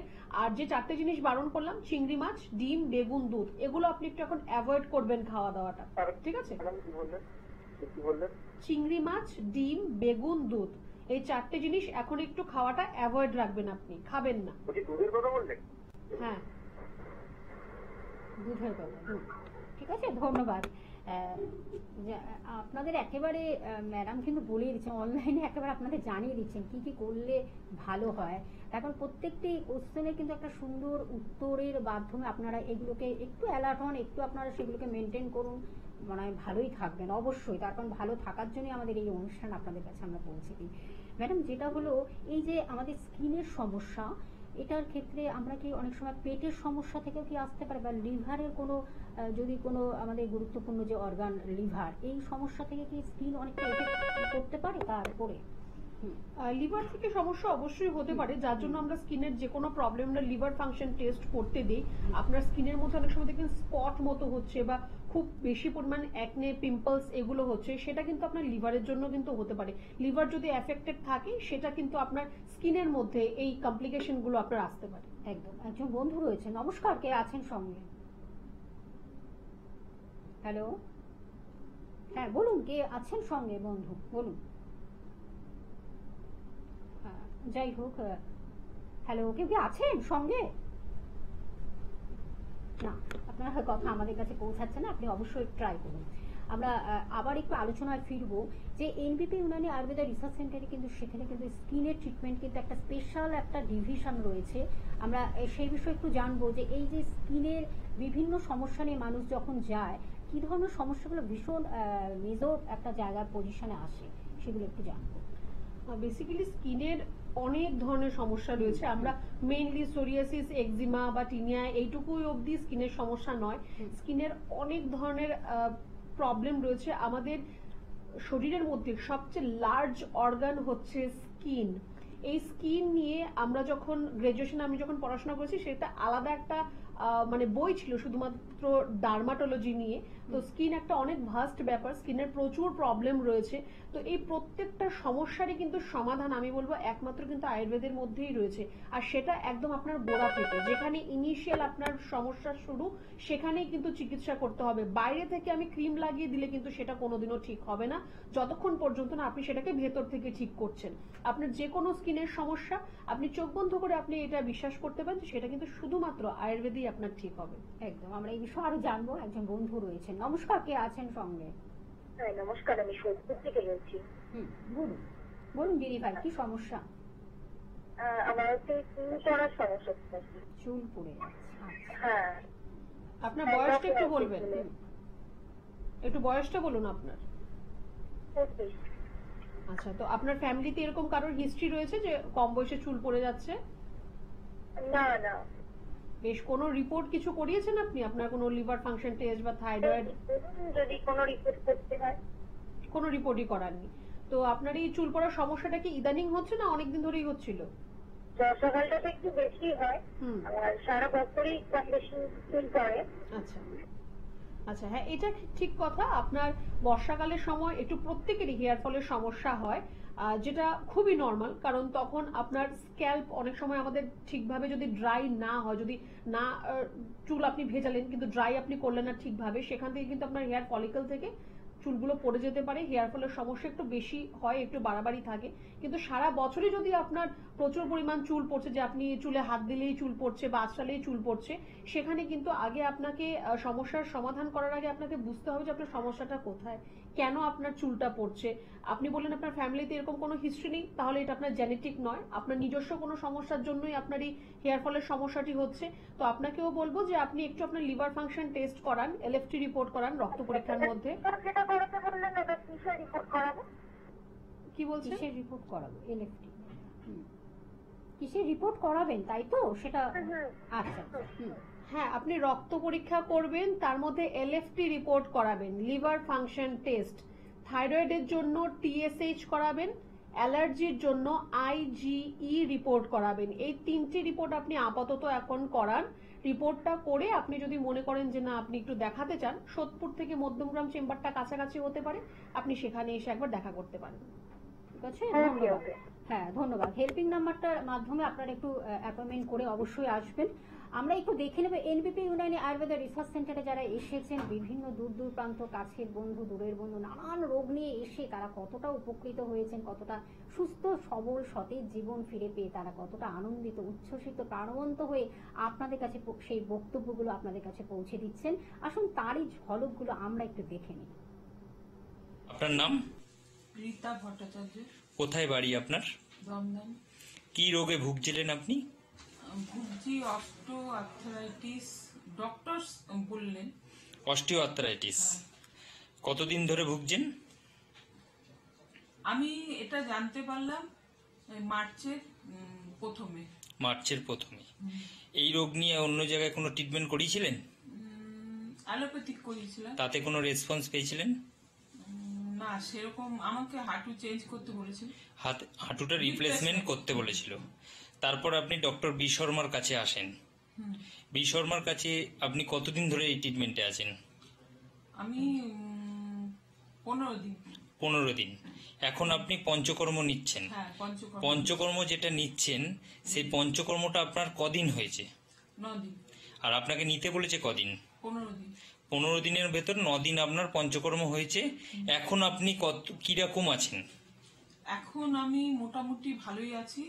আগে আমাকে কিছুদিন, এই 15 দিনের মধ্যেই বা 15 দিন আগে, 1 সপ্তাহ আগে থেকে মানে আমি ব্যালেন্সটা রাখতে পারতাম না, একটু লাঠিতে ভর করতে হয়েছিল। এখন আপনি লাঠি নিয়ে হাঁটছেন? না, এখন লাঠি নিয়ে হাঁটছি না। মানে আগের তুলনায় আপনি এখন অনেকটাই সুস্থ আছেন। অনেকটাই এনবিপি ইউনানিয়ান আয়ুর্বেদা রিসার্চ সেন্টারে ডক্টর বি শর্মার ট্রিটমেন্টে এখন আগের থেকে আপনি অনেকটাই সুস্থ, তাই তো? হ্যাঁ। আপনার নাম? ভাস্কর ঘোষ, কোথায় বাড়ি আপনার? খড়িবাড়ি। কি রোগে ভুগছেন আপনি? অস্টিওআর্থ্রাইটিস নিয়ে এই অস্টিওআর্থ্রাইটিস রোগটাতে আপনি কতদিন ভুগছেন? কম বেশি 1 বছর। 1 বছরে কোনো জায়গায় ট্রিটমেন্ট করিয়েছিলেন? অ্যালোপ্যাথিক চিকিৎসা করেছিলাম। তাতে আপনার সুস্থতা বোধ করেছিলেন আপনি? না, আরো ব্যথা যন্ত্রণা আতঙ্ক সৃষ্টি ছিল। ডক্টর বি শর্মার ট্রিটমেন্টে আপনি কতদিন আছেন? 15 দিন। 15 দিন মেডিসিন খাচ্ছেন। হ্যাঁ, এই মেডিসিন খেয়ে আপনি কেমন আছেন? অনেকটা সুস্থ হন। 15 দিনের মেডিসিনে আপনি অনেকটা সুস্থ বোধ করছেন। কত শতাংশ সুস্থ আছেন? 100-র মধ্যে 70%। 70-75% আপনি ভালো আছেন। আগে হাঁটা চলা বা দাঁড়াতে পারতেন? না, দাঁড়ানোই ব্যালেন্স ছিল না। এখন ডক্টর বি শর্মার ট্রিটমেন্টে আপনি 15 দিনে দাঁড়াতেও পাচ্ছেন, হাঁটতেও পাচ্ছেন, একটা হাঁটতে পারছি। তাই তো? এনবিপি ইউনানিয়ান আয়ুর্বেদা রিসার্চ সেন্টারের ট্রিটমেন্টে আপনি কতটা খুশি এবং ভালো আছেন? আমি অনেকটা খুশি, খুবই ভালো আছি। খুব ভালো আছেন। আপনার নাম? জিয়া বিবি, কোথায় বাড়ি আপনার? বারাসাত। কি রোগে ভুগছিলেন আপনি? সাইটিকা বাতের জন্য। মানে রিউমাটার আর্থ্রাইটিস। হ্যাঁ। এই রিউমাটার আর্থ্রাইটিস রোগটাতে আপনি কতদিন ধরে ভুগছেন? 9 বছর। 9 বছর। 9 বছরে অন্য কোথাও ট্রিটমেন্ট করিয়েছিলেন এই রোগটা নিয়ে? অ্যালোপ্যাথি দেখিয়েছি অনেক। অ্যালোপ্যাথিক যে ট্রিটমেন্ট করলেন তাতে কোনো সুরাহা পেয়েছিলেন? না, মানে খাওয়া হয় যখন তখন মানে ব্যথা কমে যায়, আবার ফের মানে তারপরে আবার মানে যখন ওষুধ খাচ্ছেন ভালো থাকছেন, আবার ব্যথা বাড়ছে। হ্যাঁ, তা এই কষ্টটা আপনার কেমন ছিল? আপনার প্রচন্ড। প্রচন্ড কষ্ট ছিল। বাড়ির কোনো কাজকর্ম করতে পারতেন? না, পারতেন না। ডক্টর বি শর্মার ট্রিটমেন্টে আপনি কতদিন আছেন? এই 3 মাস। 3 মাস আপনি ডক্টর বি শর্মার ট্রিটমেন্টে আছেন এবং ওষুধ খাচ্ছেন। হ্যাঁ, এই ওষুধ খাওয়াতে আজকে আপনার যে রিপোর্টটা এসছে সেই রিপোর্টটা হলো, আগে আপনি যখন ডক্টর বি শর্মার ট্রিটমেন্টে এলেন তখন আপনার অ্যান্টি-সিসিপি ছিল 500, এখন আপনার অ্যান্টি-সিসিপি কত এসছে? 3.44। 3.44। আর যখন আপনি এসছিলেন আরএ ফ্যাক্টর ছিল আপনার 87.86, এখন আপনার কত এসছে? 60.8। 16.8। আর একটা রোগ ছিল আপনার সুগার। এই সুগারটা আপনার খালি পেটে ছিল 210 এবং ভরা পেটে ছিল 312। এখন আপনি নিজে রিপোর্টটা হাতে নিয়ে নিজে বলুন এখন আপনার সুগার কেমন আছে? খালি পেটে এখন 121, ভরা পেটে 181। 121 আর 181। তাহলে আগের থেকে আপনার এই রিপোর্টটা অনেকটাই নর্মাল এসে গেছে। এখন আপনি কেমন আছেন? এখন আমি আগের চেয়ে অনেক ভালো আছি। আর এই রিপোর্টটা দেখার পর আপনি কতটা খুশি? অনেক খুশি আমি। নিজের হাতে রিপোর্ট রেখেছেন এবং কতটা খুশি নিজে বলুন। অনেকটাই, মানে এতটাই খুশি যে ভিতরে যে রোগটা ছিল সেইটা কমে যাওয়া মানে কি একটা মানুষের মধ্যে কি আনন্দ আসে সেটা আপনারাও মানে জানলে বুঝতে পারবেন, যে যখন যে রোগ থেকে মুক্তি পাওয়া যায় তখন সেই রোগটার প্রতি মানে কেমন একটা খুশি আসে, যে দেহ থেকে বেরিয়ে যাচ্ছে মানে কি প্রচন্ড একটা খুশি। আর এখন বাড়ির কাজ করতে পারছেন? হ্যাঁ। এখন বাড়ির কাজ করতে কোনো কষ্ট? না। এখন তাহলে আপনি বাড়ির কাজ কর্ম সবকিছু নিজে হাতে নিজে করতে পারছেন। এনবিপি ইউনানিয়ান আয়ুর্বেদা রিসার্চ সেন্টারের ট্রিটমেন্টে আপনি কতটা খুশি এবং ভালো আছেন? অনেকটাই ভালো আছি। আর খুশিও আছেন, তাই তো? হ্যাঁ। আমরা অবশ্যই দেখলাম যে আপনারাও দেখলেন যে এনবিপিতে এসে মানুষ কতটা উপকৃত হয়েছেন, কতটা সুস্থ সবল সতেজ জীবন ফিরে পেয়ে তারা কতটা ভালো আছেন। তাদের বক্তব্যগুলোর মধ্যে দিয়ে সেটা মনে হয় ফুটে উঠেছে, আপনারা বুঝতেই পাচ্ছেন। আসলে এটাই তখন এনবিপি ইউনানি আয়ুর্বেদা রিসার্চ সেন্টার কিন্তু সেই কাজ করে যাচ্ছে। প্রত্যেকটি রোগের তারা কিন্তু একটা প্রপার ডায়াগনোসিসের মাধ্যমে, প্রপার ট্রিটমেন্টের মাধ্যমে একটা সুস্থ জীবনকে উপহার দিচ্ছেন, ভালো আছেন মানুষ। সবচেয়ে বড় কথা হলো এটাই। আমাদের প্রতিদিনই কিন্তু বিভিন্ন লাইভ অনুষ্ঠানে বিভিন্ন আলোচনা থাকে। আজকেও কিন্তু আমরা একটা বিশেষ আলোচনা রেখেছি স্কিন নিয়ে, তারপরে নেফ্রাইটিস এই ব্যাপারটা নিয়েও আমরা একটু আলোচনা রাখবো। যে আমাদের সঙ্গে রয়েছে এনপিপি ইউনানি আয়ুর্বেদা রিসার্চ সেন্টারের সিএমও এবং বিশিষ্ট আয়ুর্বেদ চিকিৎসক ডক্টর এন ভট্টাচার্য। আমরা তার কাছে অবশ্যই যাব, তাকে স্বাগত জানাই। ম্যাডাম, স্বাগত আপনাকে অনুষ্ঠানে। নমস্কার। আমরা প্রত্যেকটি আমাদের অর্গান বা প্রত্যেকটি আমাদের শরীরের অঙ্গ প্রত্যঙ্গ সবকিছু নিয়ে আমাদের আলোচনা থাকে আমাদের এই অনুষ্ঠানে। আমরা অনেকটাই মানুষের কাছে পৌঁছে দিই। আপনারা ডক্টরদের পরামর্শ অনুযায়ী মানুষ ভীষণভাবে এই অ্যালার্ট হন, ভালো আছেন, এটা হলো সবচেয়ে বড় কথা। আগে থেকে আপনারা একটা অ্যালার্ট করে দেন, তখন আমাদের কিছু রোগ আমাদের শরীরে যখন প্রবেশ করে আমরা অনেক সময় বুঝতে পারি না, হয়তো ফিল করি ঠিকই, কিন্তু সেটা কোথায় যাব, কি করব, আদৌ সেই জায়গাটা কতটা মানে স্বাচ্ছা জায়গা, সেই জায়গাটা কতটা পজিটিভ জায়গা, কতটা ভালো জায়গা, সেটা আমরা অনেক সময় বুঝতে পারি না। কিন্তু এনবিপি ইউনানি আয়ুর্বেদা রিসার্চ সেন্টার কিন্তু সেইভাবে তাদের প্রপার ডায়াগনোসিস, প্রপার ট্রিটমেন্ট মাধ্যমে কিন্তু ভীষণ মানুষ ভালো আছেন। ম্যাডাম, আজকে যে আমরা একটা আলোচনা রেখেছি আপনার কাছে, যে আমরা এটা নিয়েও একটু অ্যালার্ট হতে চাই, জানতে চাই যে নেফ্রাইটিস বা এই রোগটি নিয়ে আমরা একটু জানবো, তার সিমটমগুলো কি, বা এই রোগের তার পরের স্টেপ যে কতটা ভালো হবো, কিওর হবো কিনা, আদৌ আয়ুর্বেদ চিকিৎসা কি বলছে। নেফ্রাইটিস মেইনলি আগে আমরা সেটা একটু জানার চেষ্টা করব, নেফ্রাইটিস কি, কোথায় হয়। হয়তো নাম থেকে আপনারা অনেকেই বুঝতে পারছেন, নেফ্রাইটিস মানে আমাদের যে দুটো কিডনি, আমাদের যে কিডনি রয়েছে, কিডনি যদি আপনার সোয়েলিং হয়ে যায়, ফুলে যায়, সেটাকে নেফ্রাইটিস বলা হয়ে থাকে। শুধুমাত্র কিডনি নয়, তার সাথে যে গ্লোমেরুলাস রয়েছে, যে নেফ্রন টিউবুলস যেগুলো রয়েছে, সেগুলোও কিন্তু এখানে ইনফ্লামেশন হয়ে যায়, ফুলে যায়। তো এই আপনার নেফ্রাইটিসের মধ্যে যদি আপনার কিডনি যদি সোয়েলিং হয়ে যাচ্ছে, তখন কিন্তু আপনার কিডনির যে কর্মক্ষমতা, কিডনির যেটা কাজ, মেইনলি কিডনির কাজ কোনটা, আমরা যে জল খাচ্ছি সেই জলটাকে ফিল্টারের কাজ করা, ছাঁকনির কাজ সেটা কিডনির, আর হচ্ছে আমরা যে খাওয়া দাওয়ার মধ্যে আমরা যেটা প্রোটিন যে আমরা খাওয়া দাওয়া করি, সেই প্রোটিনটাকে ব্রেকডাউন করা, এটা হচ্ছে কিডনির কাজ। এবার সেখান থেকে কিডনির কাজের ক্ষমতাটা কিন্তু আস্তে আস্তে কমে যাচ্ছে আপনার এই নেফ্রাইটিসের মতো যদি সমস্যা হয়। নেফ্রাইটিস হওয়ার এবার কারণটা কি, কেন আপনার কিডনি এরকম ভাবে সোয়েলিং হয়ে যাচ্ছে বা ফুলে যাচ্ছে। যদি আপনার অনেক দিন ধরে যদি আপনি প্রেসার, সুগার এরকম আপনি কোনো মেডিসিন রেগুলার যদি আপনি ইউজ করে থাকেন, যে অনেক দিন ধরে আপনি কোনো একটা পার্টিকুলার মেডিসিন আপনি ব্যবহার করছেন, তাহলে আপনার কিন্তু সেটা নেফ্রাইটিসের একটা কারণ হতে পারে। শুধুমাত্র প্রেসার সুগারের মেডিসিন নয়, আপনি ধরুন যে কোনো একটা ডিজিজের জন্য আপনি মেডিসিন আপনি রেগুলার সেটা ইনটেক করছেন, সেটা হতে পারে আপনার মাইগ্রেনের সমস্যার জন্য আপনি মেডিসিন নিচ্ছেন, বা আপনি কোনো non steroidal anti inflammatory drug যেগুলো রয়েছে, NSAID মেডিসিন, এগুলো আপনি নিচ্ছেন, তার থেকেও কিন্তু আপনার কিডনির মধ্যে সোয়েলিং আসতে পারে।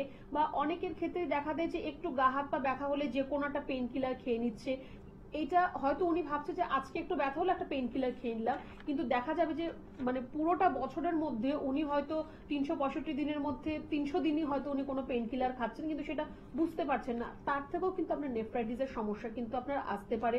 বা যারা অ্যাথলেটস যারা রয়েছে, যারা কোনো খেলাধুলা করে, বা যারা জিমনাস্ট যারা রয়েছে, ওদের ক্ষেত্রে স্টেনিয়াস এক্সারসাইজ, মানে যে এক্সারসাইজ গুলো আপনার শরীরের মধ্যে খুব স্ট্রেন উৎপন্ন করে, মানে খুব পেশিতে টান ধরা, এরকম কোনো ধরনের এক্সারসাইজ যদি করে, সেখান থেকেও আপনার কিন্তু নেফ্রাইটিসের সমস্যা আপনার আসতে পারে। তার সিমটমস মোরলেস প্রত্যেকটা কিডনির সমস্যার সিমটমস কিন্তু একই রকম থাকে। আপনার ধরুন ইউরিনের সাথে আপনার ব্লাড যাবে, বা ইউরিনের মধ্যে আপনার ফ্রথ, ফেনা উৎপন্ন হবে। ইউরিন টেস্ট যদি করান, তার মধ্যে দেখবেন যে আপনার সেখানে প্রোটিন ডিপোজিশন হচ্ছে, আপনার প্রোটিন বা অ্যালবুমিন আপনার বেরোচ্ছে ইউরিনের সাথে। পা ফুলে যাওয়া বা মুখ ফুলে যাওয়া, হাত ফুলে যাওয়া, এগুলো কিন্তু আপনার মোরলেস সিমটমস থাকে নেফ্রাইটিসের মধ্যে। এবারে নেফ্রাইটিসের মধ্যেও কিন্তু টাইপস রয়েছে। দু ধরনের নেফ্রাইটিস আমরা মেইনলি দেখে থাকি, তো এই দুটোর মধ্যে কিন্তু সিমটমস একই রকম থাকে। এবার সেটা আপনার কি ধরনের নেফ্রাইটিস সেটাও কিন্তু জানার প্রয়োজন আছে। একদম, আমরা সে বিষয়ে জানবো। অবশ্যই একজন বন্ধু রয়েছেন। নমস্কার, কে আছেন সঙ্গে? হ্যাঁ নমস্কার। হ্যাঁ নমস্কার, বলুন। হ্যাঁ আমি বর্ধমান থেকে বলছি। বলুন সমস্যাটা। হ্যাঁ সমস্যা হচ্ছে মানে খাওয়ার পরে মুখ টক হয়ে যাচ্ছে, আর যেমন খাবার হজম হচ্ছে না, মানে পেট ভারী ভারী লাগে। বয়স কত আপনার, এজ কত? 35 বছর। আচ্ছা শুনুন ম্যাডাম, আপনি বাইরে খাওয়া দাওয়া করেন? হ্যাঁ, বাইরে খাওয়া দাওয়া করি। তো সেটা কি মানে ইচ্ছে থেকে করেন, না আপনার মানে কোনো অন্য উপায় নেই তার জন্য বাইরে খাওয়া দাওয়া করতে না না, হয়? কাজের ক্ষেত্রে বাইরে মানে করতে হয়, তো সেই জন্য বাইরে খেতে। দেখুন, প্রথমত বলবো যে আপনার বাইরে খাওয়া দাওয়ার যে ব্যাপারটা, সেটাকে আপনি যতটা সম্ভব কম করা যায় সেটা আপনি অবশ্যই চেষ্টা করুন।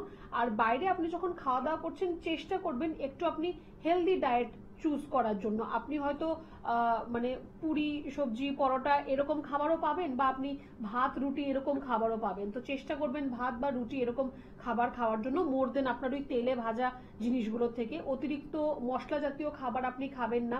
একটু চেষ্টা করুন ইডলি, ধোসা এরকম জাতীয় খাবার খাবেন যার মধ্যে কম পরিমাণ তেল থাকে, যেটা আপনার হেলথের জন্য ভালো হবে, খারাপ করবে না আপনাকে। এরকম খাবার চুজ করার চেষ্টা করুন। আর যদি আপনাকে বাইরে রেগুলার খেতে হচ্ছে, তাহলে কিন্তু আপনি বাড়িতে যখনই থাকবেন একটু ঈষদুষ্ণ গরম জল খাবেন। সারাদিনই আপনি যদি সম্ভব হয় একটু ঈষদুষ্ণ গরম জল আপনি খান। আপনার অতিরিক্ত পরিমাণ অ্যাসিডিটি হয়ে যাচ্ছে, আপনার অ্যাসিড ফর্মেশন বেশি হচ্ছে আপনার পেটের মধ্যে, যার জন্য আপনার খাবার পরে মুখটা তেতো হয়ে যাচ্ছে। বা আপনি বলছেন যে আপনার পেটটা ভার হয়ে থাকে, তো আপনার গ্যাস্ট্রাইটিসের সমস্যাও কিন্তু অ্যাজ ওয়েল রয়েছে। তো আপনার অ্যাসিডিটি, গ্যাস্ট্রাইটিস দুটোর জন্যই কিন্তু আপনার এই প্রবলেমগুলো আপনি ফেস করছেন। তো একটুখানি আপনি গরম জল খাবেন, ঈষদুষ্ণ গরম জল খাবেন যখনই বাড়িতে থাকবেন। আর বাইরের খাওয়া দাওয়াটাকে চেষ্টা করুন একটু কাট ডাউন করার জন্য। একদম ধন্যবাদ। ম্যাডাম, এই যে আমাদের আজকে যে আলোচনার নেফ্রাইটিস বা কিডনি, আমরা অনেকেই সেটা জানি না। যারা জানে তো ভালোই, আর যারা জানে না তাদেরকে আপনি অ্যালার্ট করে দিচ্ছেন। এই যে কিডনিতে স্টোন, আমরা অনেক সময় শুনি কিডনিতে স্টোন ফর্ম করে, এটা কি কি কারণে হতে পারে? আচ্ছা, কিডনিতে স্টোন বা আপনার যে কোনো অর্গানের স্টোন, আপনি তো আর এরকম নয় যে আপনি স্টোন আপনি খাচ্ছেন, পাথর চিবিয়ে খাচ্ছেন, সেটা তো নয়। আপনার যে খাওয়া দাওয়া আপনি যা করছেন তার থেকেই কিন্তু সেটা আপনার ডিপোজিট হয়ে মানে জমা হতে হতে কিন্তু একটা স্টোনের আকার ধারণ করে। অতিরিক্ত পরিমাণ ক্যালসিয়াম জাতীয় খাবার, ক্যালসিয়াম রিচ যে খাবারগুলো রয়েছে, যদি আপনি অতিরিক্ত পরিমাণ ইনটেক করেন, তাহলে কিন্তু একটা সময় গিয়ে সেটা আপনার স্টোন ফর্মেশন হতে পারে। কিডনির ক্ষেত্রে আমি বলবো, আমরা অনেকেই সেটা জানি যে যদি আপনার পর্যাপ্ত পরিমাণ যদি আপনি জল পান না করেন, সেখানেও কিন্তু আপনার একটা রেনাল স্টোনের একটা সম্ভাবনা আপনার কিন্তু সৃষ্টি হতে পারে। এবার স্টোন হয়ে গেলে তারপর আপনাকে বলা হবে আপনি বেশি করে জল খান, তখন আপনি বেশি করে জল খাচ্ছেন। সেটা আগেই প্র্যাকটিস করুন, তাহলে পরবর্তী সময়ে কষ্টটা আপনাকে পেতে হবে না।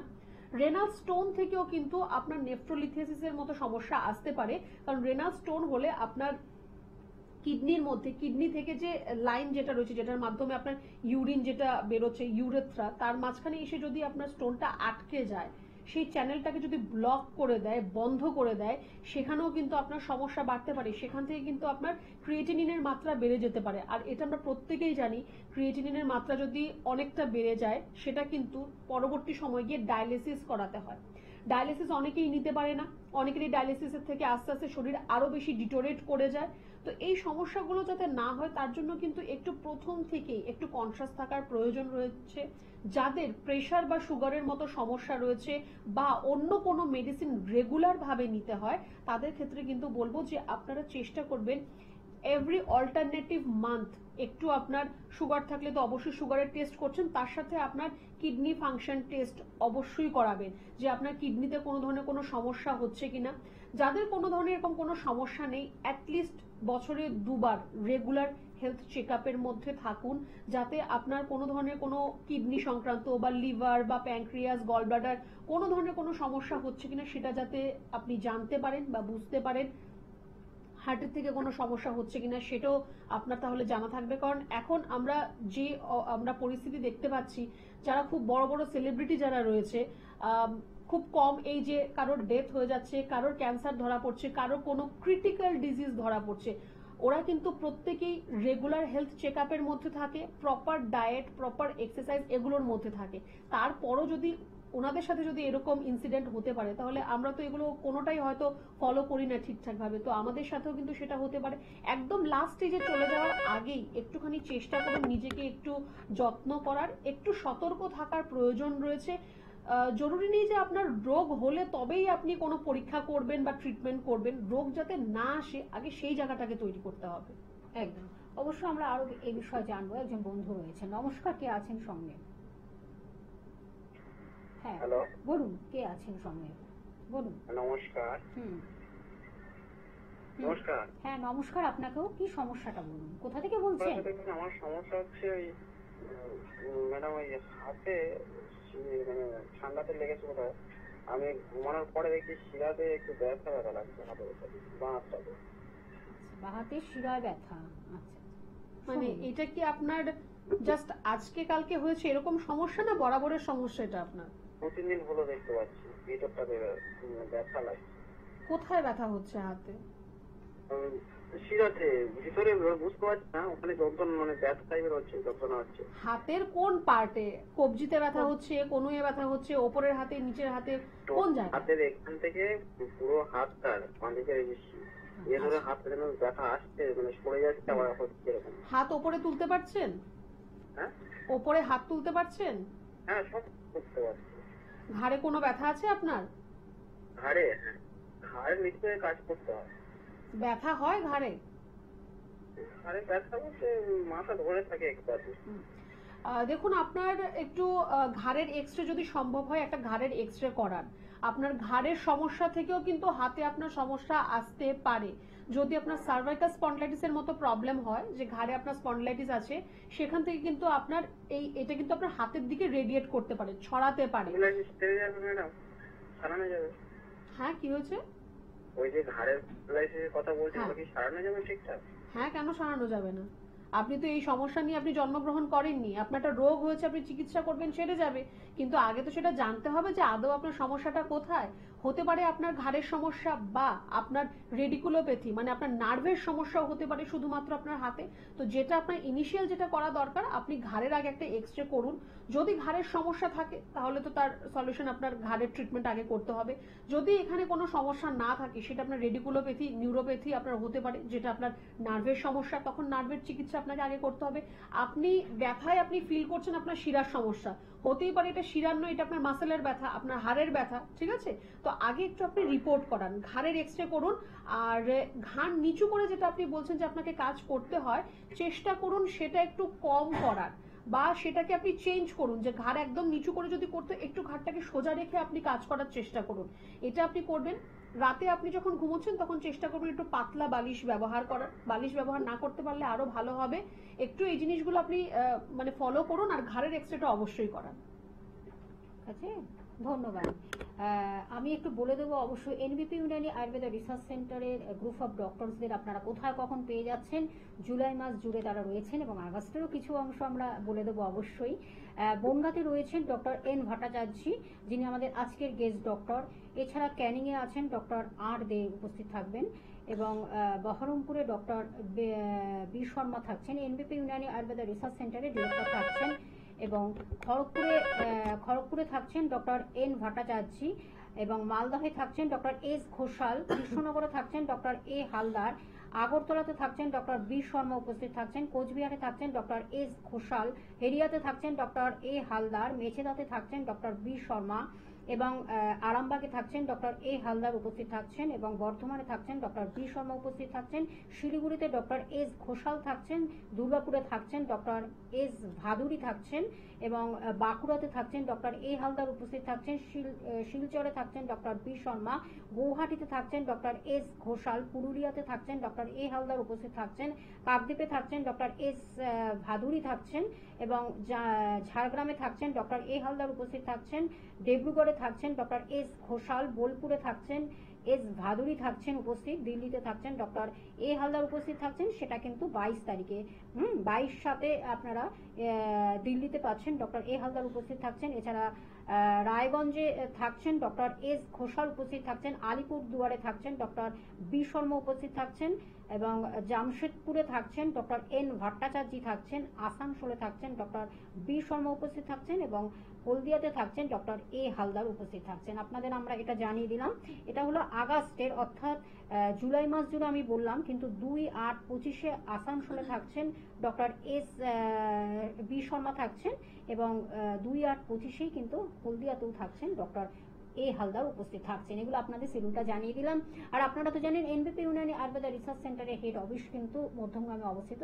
সেখানে সোম থেকে শনি কিন্তু প্রত্যেকটা এক্সপিরিয়েন্স ডক্টরদের আপনারা পেয়ে যাচ্ছেন এবং উত্তর কলকাতার মধ্যে কিন্তু হাতিবাগানে আপনারা চেম্বার পাচ্ছেন এবং দক্ষিণ কলকাতার মধ্যে ল্যান্সডাউনে পাচ্ছেন। এছাড়া খিদিরপুরে, হাওড়া, শিবপুর, বাল্টিগুড়িতে পাচ্ছেন এবং বেলুড়েও বন্ধুরা চেম্বার পাচ্ছেন। এবং প্রত্যেক বৃহস্পতিবার দক্ষিণ 24 পরগনার আমতলাতে থাকছেন ডক্টর বি শর্মা উপস্থিত থাকেন, এনবিপি Unani Ayurveda research centre director থাকেন। এবং ফোন নাম্বারটা আমি একটু জানিয়ে দিচ্ছি, 9830235527 একটি নাম্বার এবং আরেকটি নাম্বার 9830235537। এটি হলো দুটি হেল্পিং নাম্বার, যার মাধ্যমে আপনারা জেনে যাচ্ছেন ডিটেলসটা, আপনার বাড়ি থেকে চেম্বার কতটা কাছে না দূরে সব কিছু জানার জন্য এই দুটি নাম্বার ভীষণভাবে আপনাদের হেল্প করবে। আর যদি কোথাও চিকিৎসা করে থাকেন তার প্রেসক্রিপশন এবং রিপোর্টগুলো প্লিজ আপনারা কিন্তু ক্যারি করবেন, নিয়ে আসবেন সঙ্গে। তাহলে কি হয়, আরো সুন্দরভাবে সেটা প্রপার ডায়াগনোসিস, প্রপার ট্রিটমেন্টের মাধ্যমে আপনি কিন্তু একটা সুস্থ সবল সতেজ জীবন ফিরে পাচ্ছেন। নমস্কার, কে আছেন সঙ্গে? হ্যাঁ নমস্কার, আমি স্তুতি বলছি। হ্যাঁ নমস্কার, আপনাকেও বলুন। আমার সমস্যাটা হলো আমার পায়ে প্রচুর হাজা খেয়ে যাচ্ছে আচ্ছা আঙ্গুলগুলোতে। শুনুন ম্যাডাম বলছি। আচ্ছা, তো আপনি কি জল ঘাটাঘাটি বেশি করেন?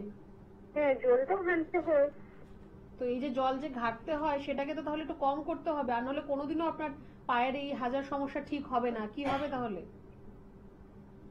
একটু আপনার জল ঘাটাঘাটিটা একটু কম করুন। আপনি খালি পায়ে থাকাটা একদমই আপনার চলবে না, বা আপনি বৃষ্টির জল বা কাদা এইসব যাতে একদমই আপনার পায়ে না লাগে সেদিকে একটু খেয়াল রাখতে হবে। পাটাকে শুকনো রাখতে হবে। যদি আপনি এরকম না করতে পারেন, আস্তে আস্তে কিন্তু এখন আপনার আঙ্গুলের মাঝখানে হচ্ছে, তারপর আস্তে আস্তে আপনার আঙ্গুলগুলোকেও কিন্তু নষ্ট করে দেবে। তো তার জন্য এখন থেকেই বলবো যে একটু জল ঘাটাঘাটিটাকে কম করুন। নোংরায় চলাফেরা করবেন না খালি পায়ে, অবশ্যই জুতো পরুন। আর বৃষ্টির জল, কাদা এগুলো যাতে না লাগে সেদিকে একটু খেয়াল রাখুন। আপনি এই জিনিসটা আগে করা শুরু করুন, আপনার এই স্কিনের সমস্যাগুলো দেখবেন আস্তে আস্তে এর থেকেই আপনার ঠিক হয়ে যাচ্ছে। আর তারপরে যদি মনে হয় যে না আমার সমস্যার সমাধান হলো না, একটু হেল্পলাইন নাম্বারে ফোন করে যোগাযোগ করবেন। আমাদের যে চেম্বার আপনার বাড়ির কাছাকাছি রয়েছে আপনি সেখানে এসে দেখা করতে পারেন। আচ্ছা, ধন্যবাদ ম্যাডাম। যেটা আমাদের আজকের যে আলোচনাটি আমরা রেখেছি, ভীষণ এটি মানে কি বলবো, আমাদের একেবারে মূল একটি খুব গুরুত্বপূর্ণ একটি অর্গান কিডনি। এটাকে এই যে অনেক সময় দেখা যায় যে আমরা ভীষণ ফাস্ট ফুড বা জাঙ্ক ফুড বা ভীষণ এইসব খাদ্যের উপর আমরা ভীষণভাবে আসক্ত বলতে পারি। কি হয়, আমাদের কাজের সূত্রে আমাদের খুব খুব সহজেই আমরা এই জিনিস খাবারগুলোকে এনে আমরা সেগুলোকে ইনটেক করে খাই। এটা এর ক্ষেত্রে লাইফস্টাইল বা আমাদের ফুড হ্যাবিটস কতটা দায়ী হতে পারে? কিডনি এফেক্ট আমরা এখন খুব শুনি যে কিডনিতে সমস্যা, কিডনির ডায়ালিসিস চলছে, এইগুলো কিন্তু আমরা এখন খুব সচরাচর শুনতে পাই। কিডনির যেটা আপনার মেন খাওয়া দাওয়ার মধ্যে যেটা আপনাকে রেস্ট্রিক্ট করতে হবে সেটা হচ্ছে প্রোটিনের মাত্রা আপনার অতিরিক্ত যাতে না হয়। যদি কিডনির কোনো সমস্যা আপনার অলরেডি চলে আসে, আপনি ইমিডিয়েটলি প্রোটিন জাতীয় খাবার স্টপ করুন, কারণ আপনার কিডনি প্রোটিনটাকে ব্রেকডাউন করতে পারছে না। আপনি যদি আপনার কিডনির কোনো সমস্যা থাকে আপনি ইউরিন রিপোর্ট করাবেন, দেখবেন আপনার ইউরিনের সাথে প্রোটিনটা বেরিয়ে যাচ্ছে, মানে আপনি যে খাওয়া দাওয়ার মধ্যে যে আপনি প্রোটিনটা আপনি নিচ্ছেন সেটা বেরিয়ে যাচ্ছে। যদি কোনো কিডনির সমস্যা থাকে সেখানে আপনি ইমিডিয়েটলি আপনার প্রোটিন ইনটেকটাকে স্টপ করুন। আর যাদের এখন অবধি সেরকম কিডনির কোনো সমস্যা হয়নি, অতিরিক্ত পরিমাণ প্রোটিন কিন্তু আপনার শরীরের জন্য খারাপ। প্রত্যেকটা জিনিসেরই দরকার আছে আমাদের শরীরের মধ্যে, fat, carbohydrate, protein, minerals, vitamin, প্রত্যেকটা জিনিসের প্রয়োজন রয়েছে। অনেকে নো কার্বস ডায়েটের মধ্যে চলে যায়। কার্বোহাইড্রেট যদি আপনি না খান তাহলে আমাদের শরীরের যে আমাদের কোষগুলো রয়েছে তার যে শক্তি ঘর, যেটাকে মাইটোকন্ড্রিয়া বলা হয়, সে কিন্তু আস্তে আস্তে নষ্ট হয়ে যাবে। আপনার ব্রেন সেল ড্যামেজ হয়ে যাবে, ব্রেন কাজ করা আপনার বন্ধ করে দেবে। ফ্যাট যদি আপনি না খান তাহলে কিন্তু আপনার মাসল বিল্ড আপ হবে না। প্রোটিন না খেলে আপনার মাসল স্ট্রেংথ পাবে না। প্রত্যেকটা জিনিসের দরকার রয়েছে, কিন্তু তার কোয়ান্টিটি আপনাকে জানতে হবে যে আপনার শরীরে কতটা পরিমাণ প্রোটিন প্রয়োজন। আপনি হয়তো জিম করেন, আপনাকে বললো যে আপনি প্রত্যেকদিন 6টা করে ডিম খাবেন, 250 গ্রাম করে চিকেন খাবেন, কিন্তু এই ওভারডোজ কিন্তু একটা সময় গিয়ে আপনার শরীরের ক্ষতি করতে পারে, আপনার কিডনির উপর একটা এফেক্ট ফেলতে পারে। স্পেশালি আরেকটা কথা আমি একটু ইনক্লুড করব, যারা জিম করেন, যারা ওয়ার্কআউট করেন, প্রফেশনাল, আপনাদের অনেক সময় আপনাদেরকে অ্যাডভাইস করে যে প্রোটিন সাপ্লিমেন্ট নেওয়ার জন্য বা ক্রিয়েটিনিন পাউডার আলাদা করে পাওয়া যায় সেটা নেওয়ার জন্য, যেটা আপনার মাসল বিল্ড আপ করতে সাহায্য করবে। এটাও কিন্তু পরবর্তী সময় গিয়ে আপনার কিডনির উপর এফেক্ট ফেলতে পারে। তো চেষ্টা করবেন এরকম কোনো সাপ্লিমেন্ট ইনটেক না করে আপনি আপনার খাদ্য তালিকাটাকে ঠিক করুন। আপনার কোনো নিউট্রিশনিস্ট বা ডায়েটিশিয়ানের সাথে একটু যোগাযোগ করে আপনি প্রপার একটা ডায়েট চার্ট আপনি তৈরি করুন, যাতে আপনাকে সাপ্লিমেন্টের দিকে না যেতে হয়। আর এমনি তো আমরা অনেককেই দেখে থাকি যে সাপ্লিমেন্ট কোনো ধরনের কোনো খাবার, মেডিসিন এগুলো ইনটেক করছে, সেগুলোকেও কাট ডাউন করুন। আপনি ন্যাচারাল যে রিসোর্স রয়েছে সেখান থেকে আপনার এই জিনিসগুলোকে ফুলফিল করার চেষ্টা করবেন।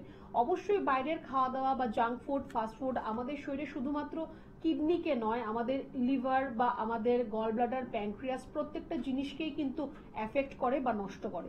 একটু এদিকে খেয়াল রাখতে হবে, জল পর্যাপ্ত পরিমাণ পান করতে হবে। কিডনি যখন আপনার ড্যামেজ হয় তখন আমরা জলের মাত্রাটা কমিয়ে দিই, কিন্তু যাতে ড্যামেজ না হয় তার জন্য কিন্তু আপনাকে পর্যাপ্ত পরিমাণ জল পান করতে হবে। যাদের কিডনির সমস্যা রয়েছে, আপনাদের ওয়াটার রেস্ট্রিকশন থাকে, সেটা শুধুমাত্র জল, আপনি সারাদিন যত লিকুইড খাচ্ছেন সেটারই একটা রেস্ট্রিকশন থাকে। যাদের এখনো অব্দি কোনো ধরনের কিডনি সমস্যা হয়নি, একটু নিজেকে একটু আপনারা সুস্থ রাখার চেষ্টা করুন। জল পর্যাপ্ত পরিমাণ পান করতে হবে। শুধু জল যদি আপনার খেতে পছন্দ না হয়, আপনি লিকুইড ফর্মেশনে শরবত খান, আপনি ঘোল তৈরি করে খান।